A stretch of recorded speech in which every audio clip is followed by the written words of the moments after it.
महाराज वीर का विवाह महारानी चंद्रमुखी से हुआ था। विवाह के बाद महारानी के बाल किसी कारण धीरे धीरे झड़ने लगे थे, जिसकी वजह से वो आधी गंजी सी हो रही थी। हे भगवान, हम क्या करें?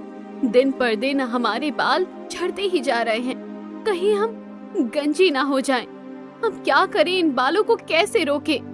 तभी महारानी की एक दासी हाथ में पानी का गिलास लिए उनके पास आ रही थी, जिसके बाल बहुत ही घने और लंबे थे, जो कि महारानी से भी सुंदर लग रही थी। ये देख महारानी को बहुत गुस्सा आता है।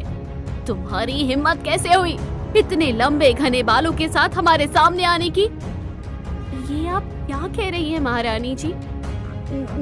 मेरे तो बचपन से ऐसे ही बाल हैं। क्या मुझसे कोई गलती हो गई? हाँ, तुमसे गलती नहीं, अपराध हुआ है। और वो अपराध ये है कि तुम हमारे सामने इतने लंबे बालों में आई हो। तुम ये सब करके हमें क्या बताना चाहती हो कि हम गंजी हैं? हमारे सर पर बाल नहीं है?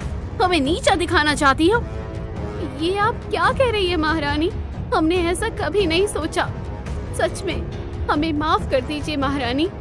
अपराध तुमने किया है और इसकी सजा तुम्हें मिलकर रहेगी। महारानी एक सैनिक के हाथ से तलवार छीनकर दासी के लंबे बाल काट देती है और कहती है, हमारी बात ध्यान से सुनिए। आज के बाद हमारे सामने कोई भी लंबे बालों वाली स्त्री नहीं आएगी। अगर कोई स्त्री लंबे बालों के साथ इस महल में या राज्य में नजर आई तो उसके बाल के साथ उसकी गर्दन भी काट देंगे। महारानी की बात से पूरे राज्य में दहशत फैल जाती है। जब ये बात महाराज को पता चलती है तो महाराज महारानी से कहते हैं, हम ये सब क्या सुन रहे हैं महारानी? हमने सुना है आपने महल और राज्य की सभी स्त्रियों को गंजी होने के लिए आदेश दिया है। आखिर ये सब किस लिए? महाराज, आप हमारी पीड़ा के बारे में नहीं जानते। हम कितने परेशान रहते हैं। ये देखिए, धीरे धीरे हम गंजे होते जा रहे हैं।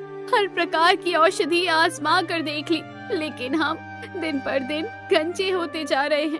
अब और कोई स्त्री के लंबे बालों को हम देखते हैं तो हमें बहुत पीड़ा महसूस होती है।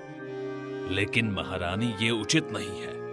क्या आप हमारे इन बालों को झड़ने से रोक सकते हैं?